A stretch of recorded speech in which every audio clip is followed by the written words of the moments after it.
Cool. So I just want to explain what the mafia is because I know it is a new thing and it's one of my routines. We didn't do them earlier because you guys didn't have your devices yet.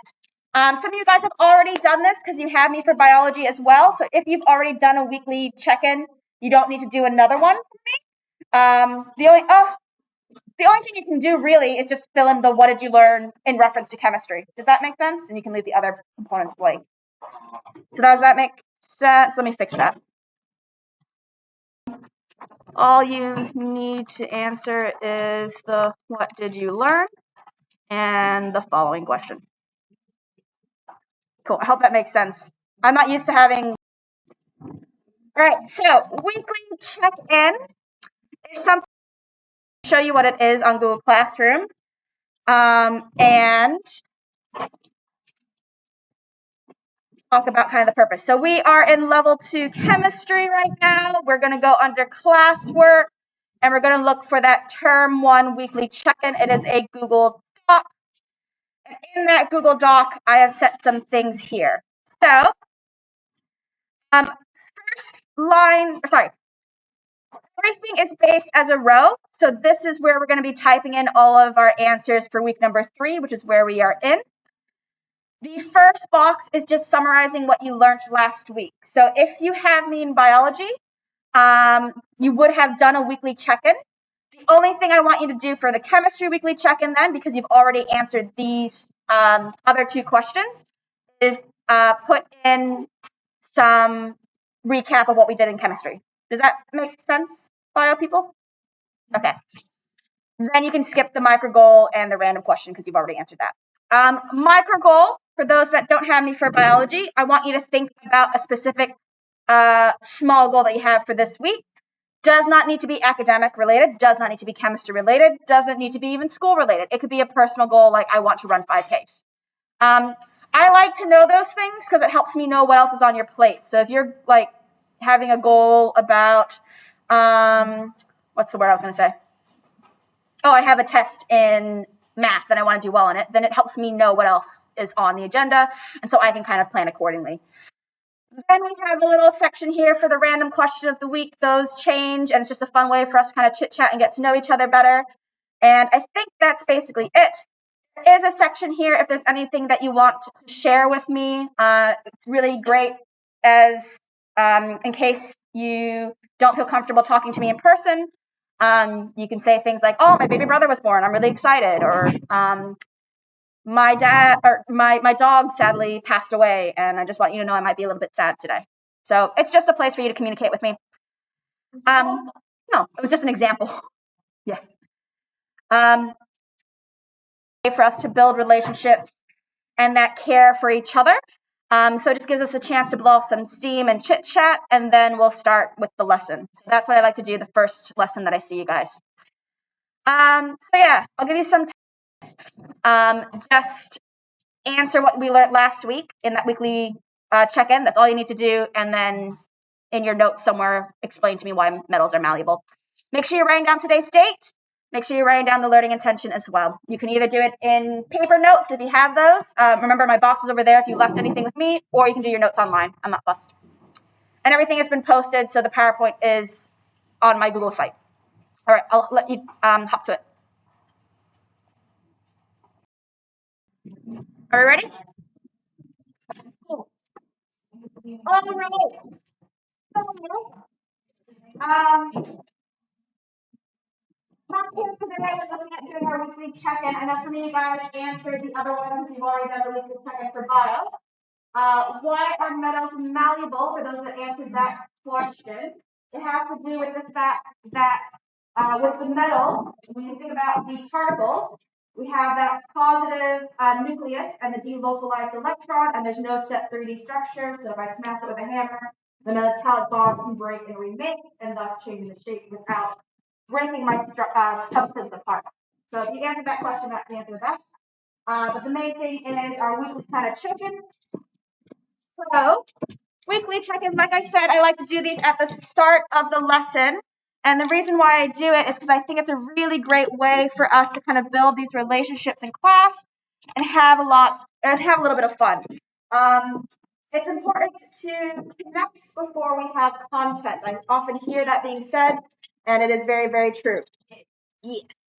So let's share some stuff. For those that haven't realized, I have all your names, in a jar. And what I'm going to do is I'm going to randomly pick a name out, and we're going to answer some of these random questions. Sometimes it might be a content question, and I'll pull it out and ask you guys to explain some content. The good news is once you get picked, you get put into the other jar, and you don't get picked until we cycle through the whole class. So you only answer a question every few weeks or so. Cool. So our first question is our fun random one, which is about toys and what your favorite toy was as a kid. Person sharing that today is going to be Poboke. Oh, he's already left to go. So I'll put him back in the jar, and we won't tell him that he was potentially almost out of the jar. Arvin's not here. Might take a little while out of absences today. Zara. Teddy bear. I didn't put you maybe for the other class. Teddy bear. How many people like their favorite toy as a kid was a stuffed animal? Yeah, just fuzzy and warm. I still have the one that I loved as a kid. I brought it all the way up to New Zealand. We'll take someone else next, but here's the fun question. Devani.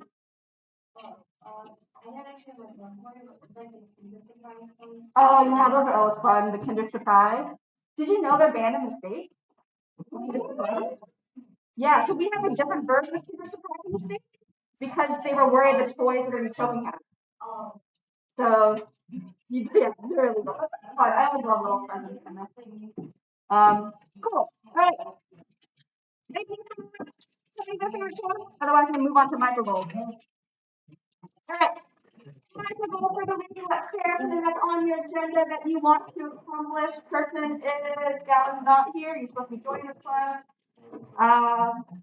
Okay. What's your microvolt for this week? Just focus. Yep. Got a lot of new information to learn, so you gotta keep that focus. All right, so I pick someone else that I can choose. Rangi's not here. So not here. A lot of people are absent today. Hunter, what's your goal for this week? Sleep earlier. That's a really good goal. It is important that you get your sleep. I like that you're clapping for that. Yes, sleep earlier. That's really good self-care too as well. Yeah. You guys also need a little more sleep than the average person because you guys have your brains going. I think teenagers like 10 hours. Is it 8? Yeah. It's 8. 10. Okay. Because I thought the average adult was like 7 to 8. Yeah. Okay, so you guys need an extra hour. All right. Does anyone have anything they want to share? If they think was interesting, they want to support game over the weekend. Huh? 8 to 10 hours. For a teenager? Yeah. It was raining. Yeah, it was real rubbish. It was so nice to have a cycle. That was cool.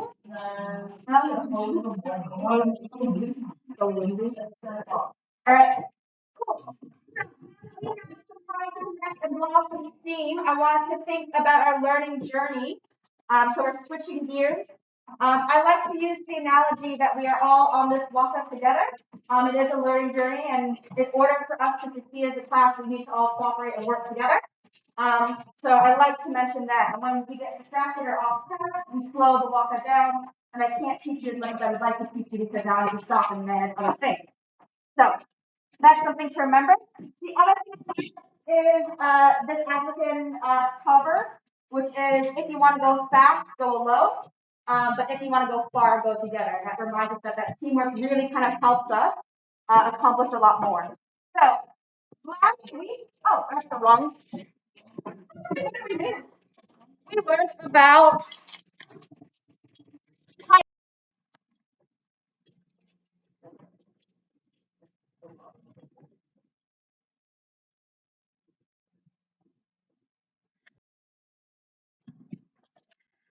we learned about metals and their first type of solid, and now we're going to move on for this lesson Man, there's so many typos in there.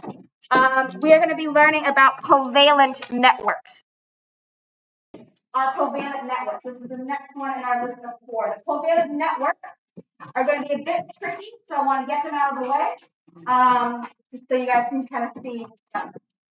The other thing we have to do for our start of the week is think about a climate token, which is a little Maudie word wisdom. I have this book in 1 week, which I thought was really, really nice.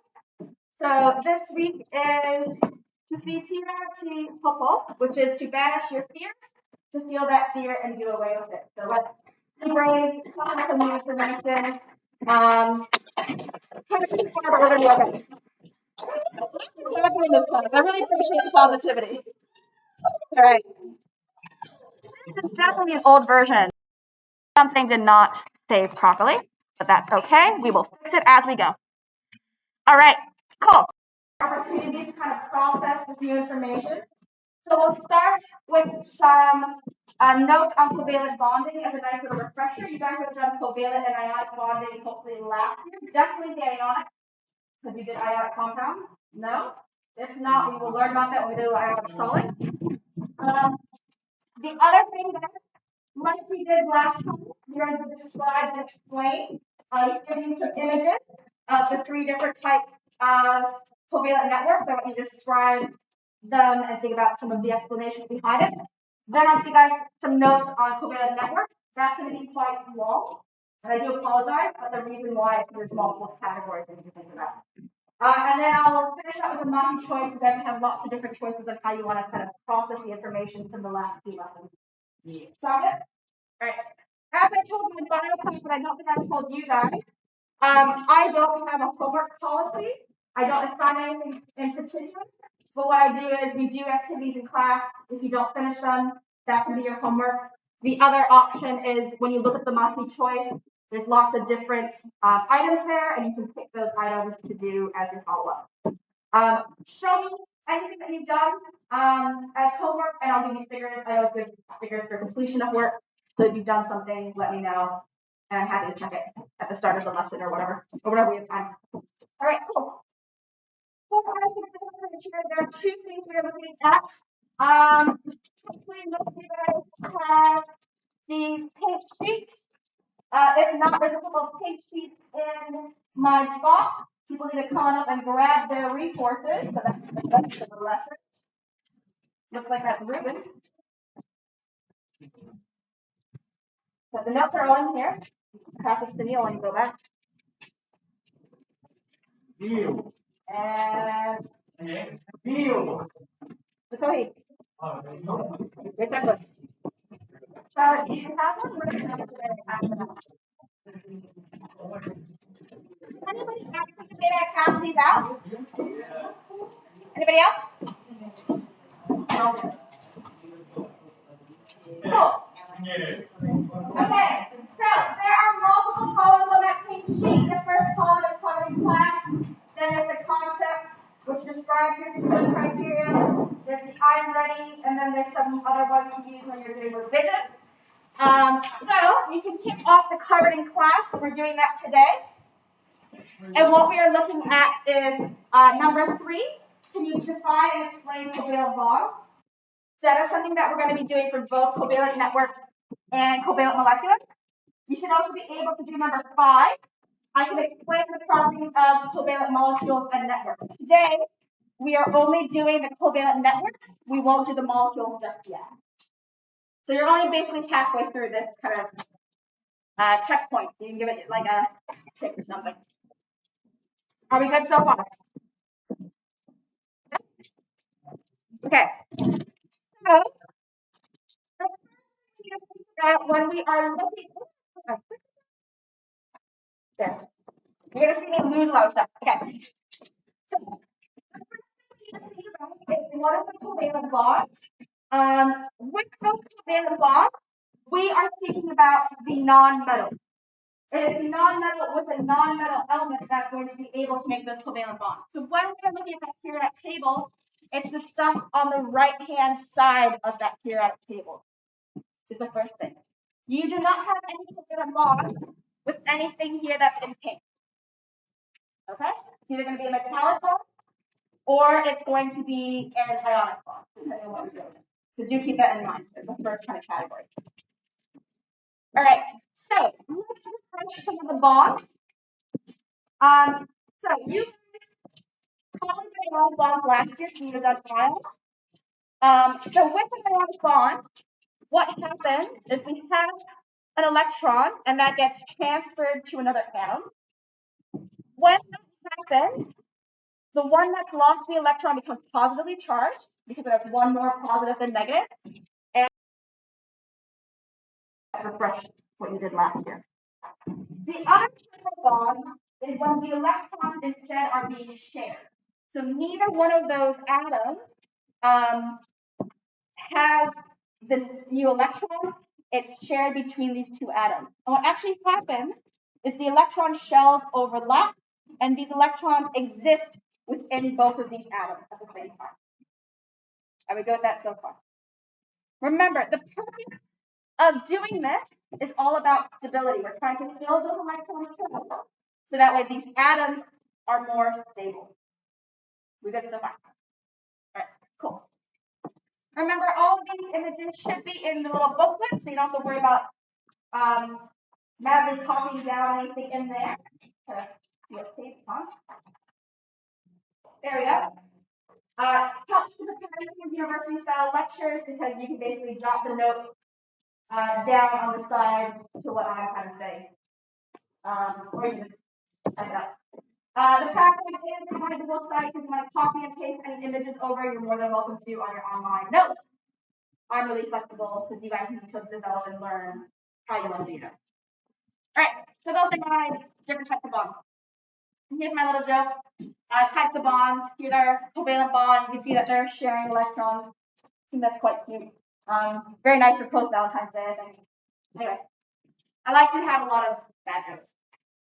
All right, so the covalent bond is a type of intramolecular bond. So you remember how I said we're going to start learning the categories of intra and intermolecular bond? But in reality, when it comes to writing up your answers, I want you to be more specific. Here's our second one of being more specific. So the first type of intramolecular bond we learned was the metallic bond. That was from the last lesson.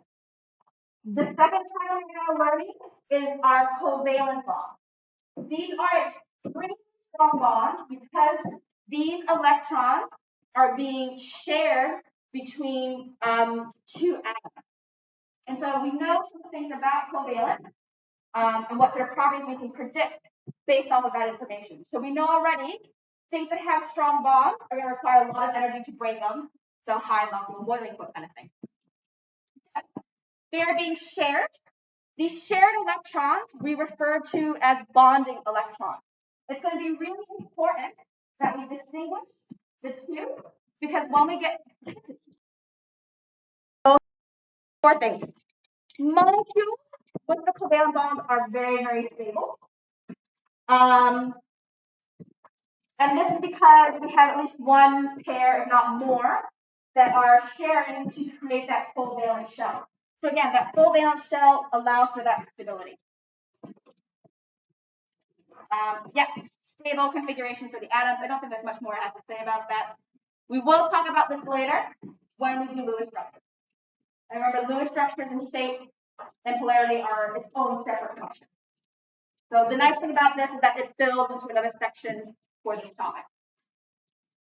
All right, cool. That's me down to my introductory stuff. So before I dive into the networks and explain the properties of the network, I want you guys to have a chance to explore and have a little think about what we see network-wise and what properties they may have. So in your booklet, there should be this page here that we're looking for. Now, the thing with covalent network is that there are three different types of them, and these three different types have very different properties. The first one is that 1D. The second one is the 2D. And I said 1D is like plastic. That's an example one. 2D is like graphite. And then 3D is like diamond. So just like you do with the metals, I want you to describe what you see in those three images. You are welcome to write that description in the box, or you can write it on the actual images above. And then also different characteristics. Now, since these are three different categories, they're going to have very different characteristics for each other. So you can jot down what you think characteristics would be for plastics, for graphite, for diamond. Same characteristics that we are looking at that we get for the metal. So we're asking ourselves the questions on conductivity, melting point, solubility, so basically does it dissolve in water, hardness, bond strength. Will you be able to hit it with a hammer and change its shape? So the malleability of it. Those sort of properties. So have a give it a go and see what you can maybe explain from the images, and then I'll go through the notes. I'm happy you guys are going to listen to music while you're doing this task.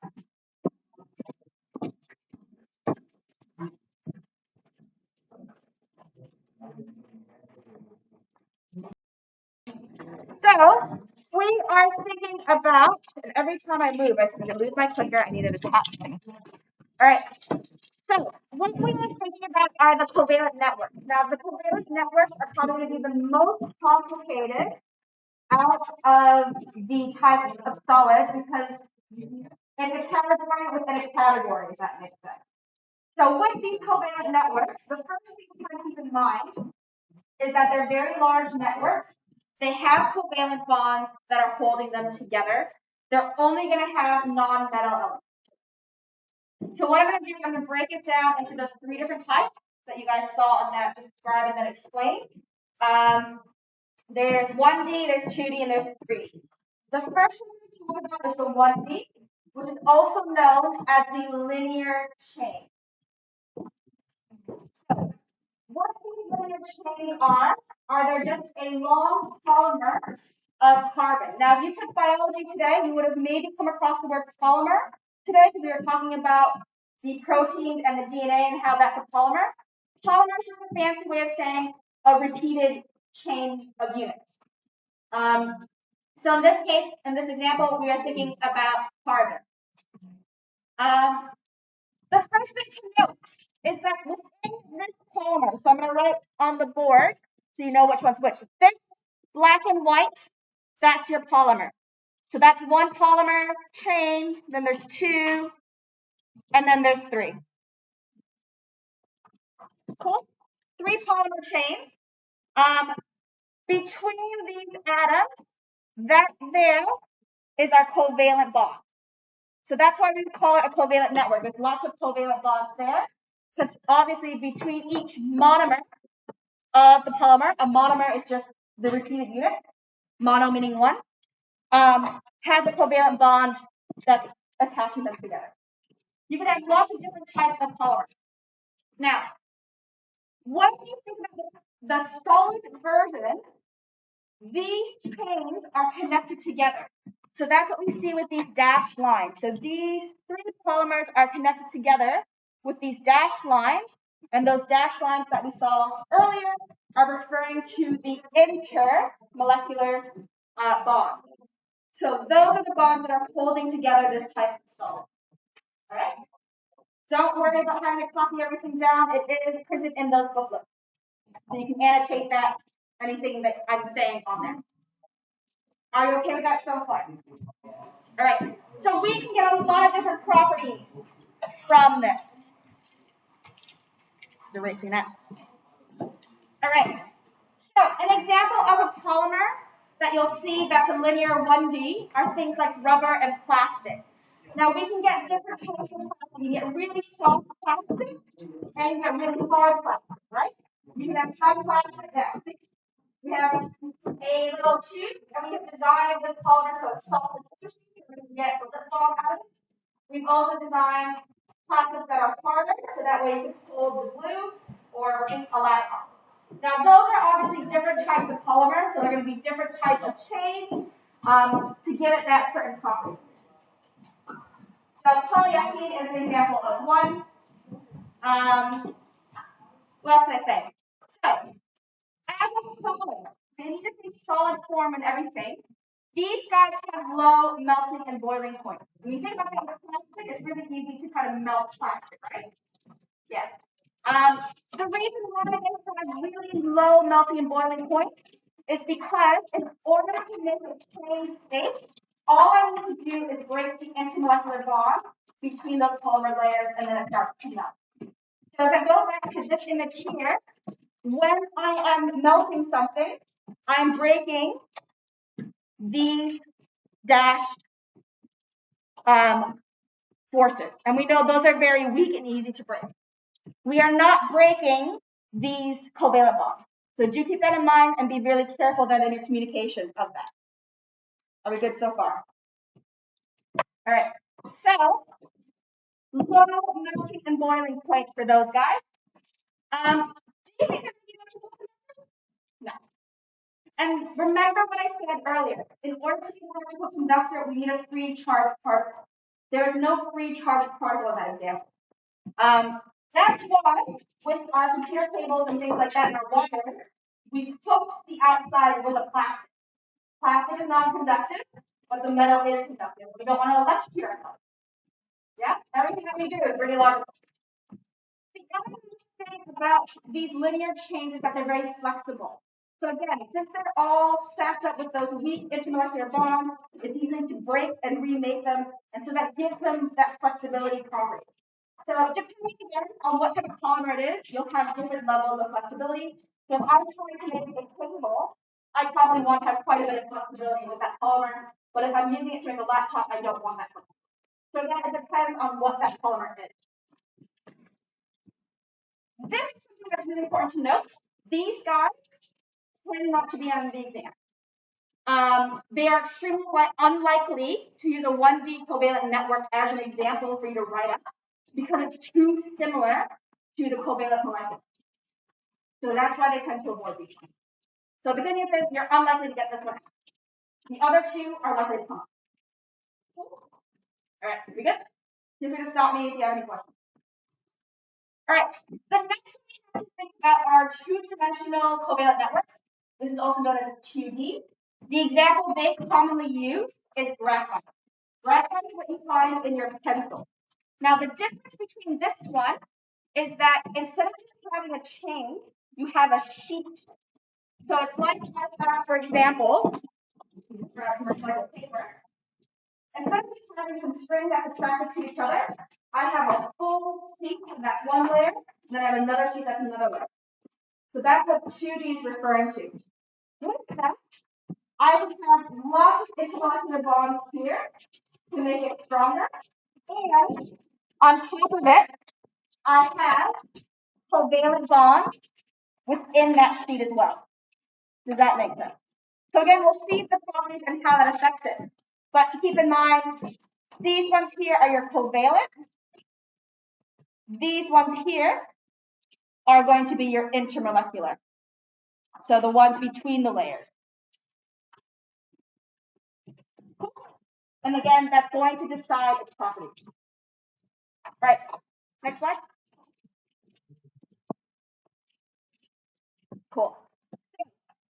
Here's a nice little gift of thinking about what, and of course, I'm teaching. It's like that honeycomb sheet, and you have a whole layer, and that layer has covalent bond, and then it has an intermolecular attraction to the layer below it. The other thing that's important to note with graphite is that there's only 3 covalent bonds, and it leaves an electron free. So if we have a free electron, what would I start suspecting with its property for electrical conductivity? Should it be conductive? It will be. It will be. Graphite, covalently bonded, gonal strings. They are attracted by weak intermolecular forces between those sheet layers. The thing that's important is that because that carbon is only bonded to 3 other carbons, 1, 2, 3, I have a free valence electron.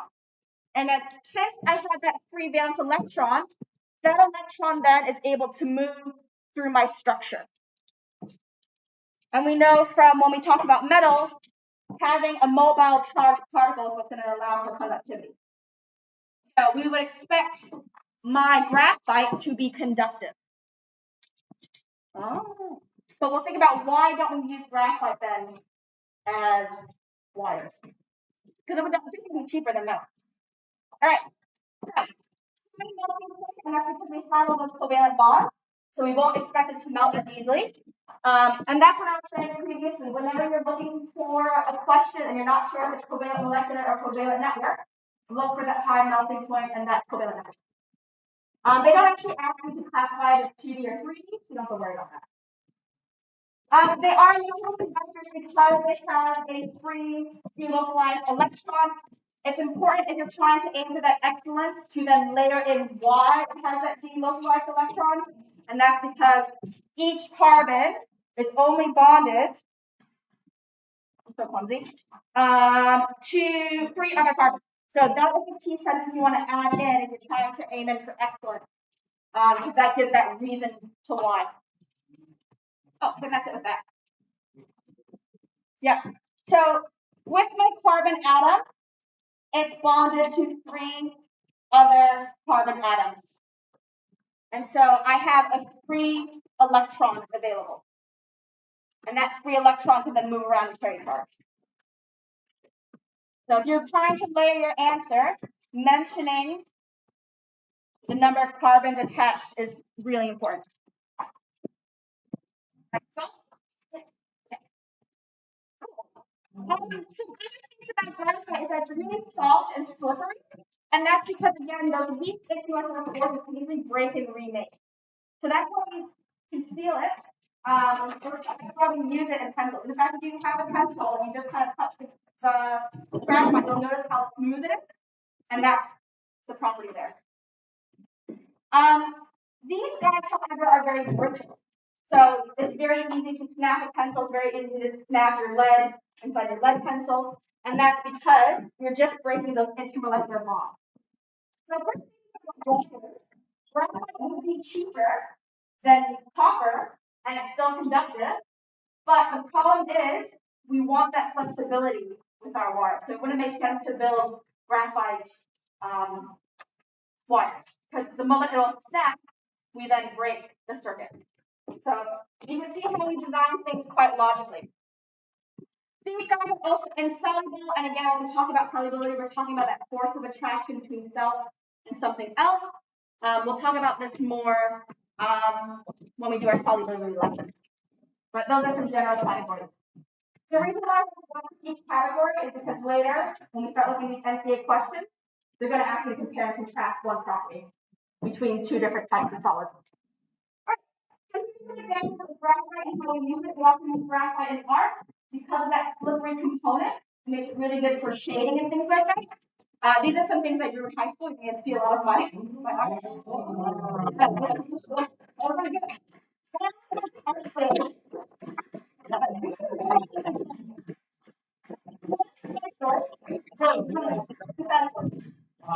was your age, I was debating whether to study fine art and become an artist and do jewelry and metalworking. That's all picture of my jewelry. Or study science. I really like biology, so I was going to study biology. And so I was debating between the 2. And then I was talking to my mom about it. And my mom said to me, Carrie, I am not paying for you to do an art degree. And that ended my art degree. It was a very candid mother response. It's like, no, you need to study something that's easy. She also said, you're not studying art, it is a hobby. Again, very Asian mom response. Yeah, totally. I was leaning towards science anyway, so I just kind of accelerated it. I can't actually draw like this anymore. I've lost a lot of my skill for practice.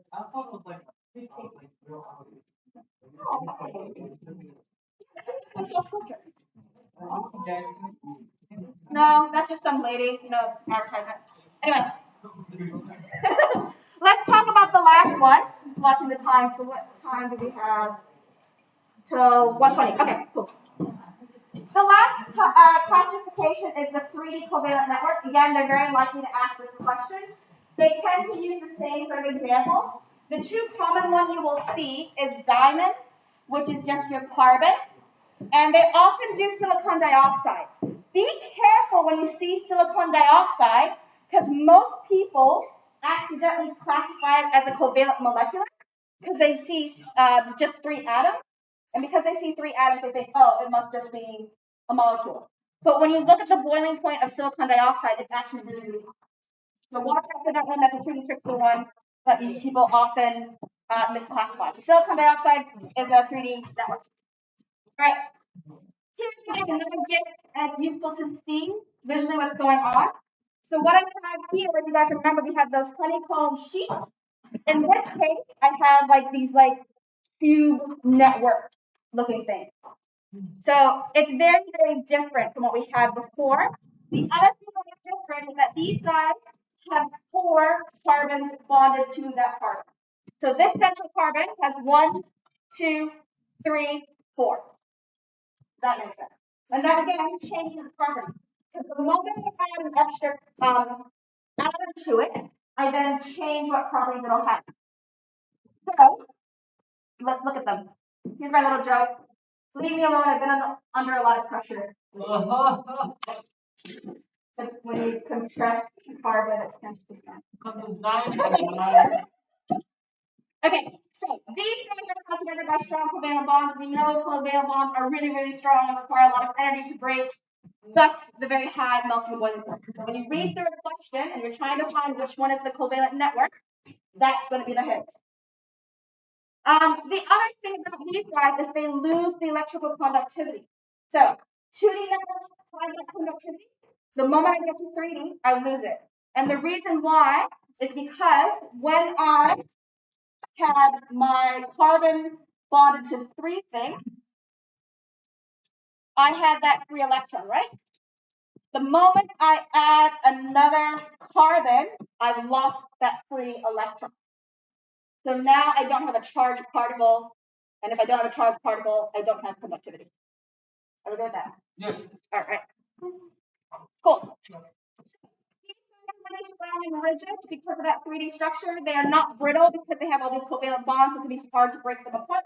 That's why diamonds are as strong as they are. That's why we also coat a lot of things with diamonds. A lot of the saws that you use in construction have diamond coating on the outside because they are so strong.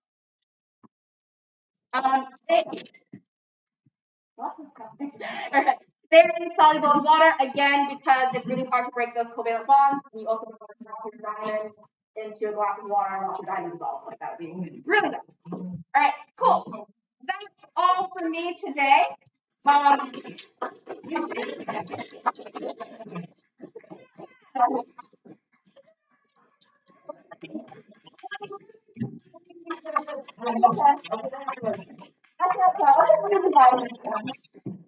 can't read you guys yet, so I don't know if that one's bad or good. Is that good? Yeah, you enjoying yourself? Cool, thanks. All right. So this time I've done better, and I've planned for you guys to have time to work. This is really teeny tiny, so feel free to go on the Google site and actually read it. I just wanted to use the resources that were available. Some things you guys have, some things you don't have. So it's just kind of up there. Again, I have different levels so that way you guys can increase in difficulty.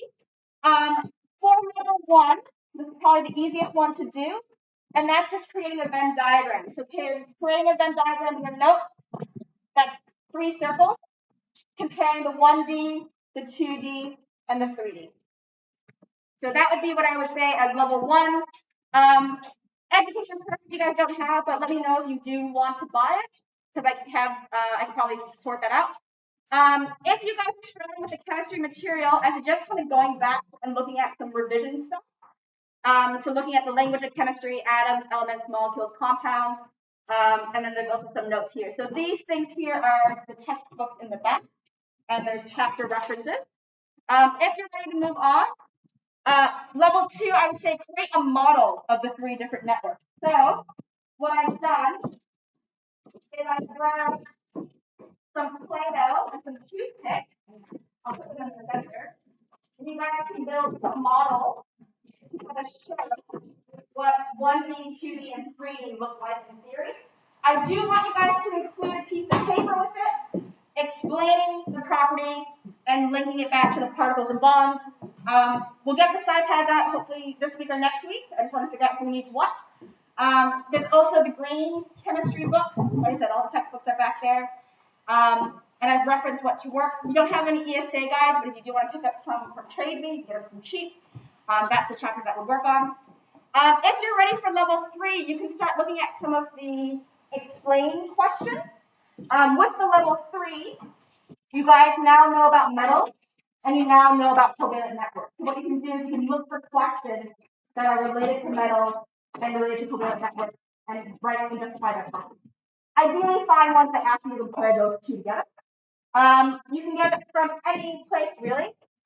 No brain too small. You can scan through the collated questions and see which ones you can start to answer. AME, study pass, NCA revision guide, those are all over in the library if you want to try to look at some of those questions. Or you can start looking at the beginning chemistry. Again, those are the textbooks in the back. And those are the chapters that relate to it. I know the text is kind of small, so feel free to come up and get a better look. It is on my Google site, so you know it's on the screen. But you guys have the remainder of the period to get some work done. When you have something completed, let me know, and I'll give you a sticker for getting some work done.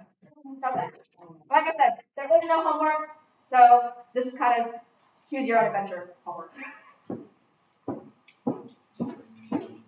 Yes.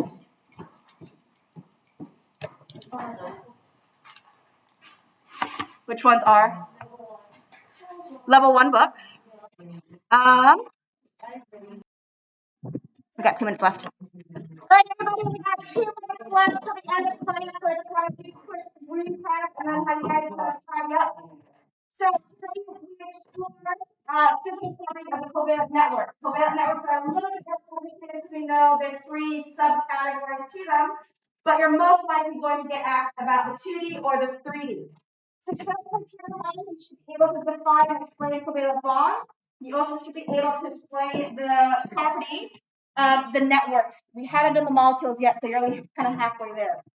On your little checklist, or if you do the checklist online, there is a column here for I'm ready. So at the end of the lesson, you can tick off if you feel like you understand it or not. Basically, once you understand it, you can tick it off. There are more columns for when you're doing revision as well, so you can make sure you have everything. If you are taking home any textbooks, can you please see me after class so I can write your name down and what book you've taken and what number for that book? I've gotten you. And I got Mata, so we're good. But anybody else who has a book that they're planning to take, see me, so that way I know I can write it down.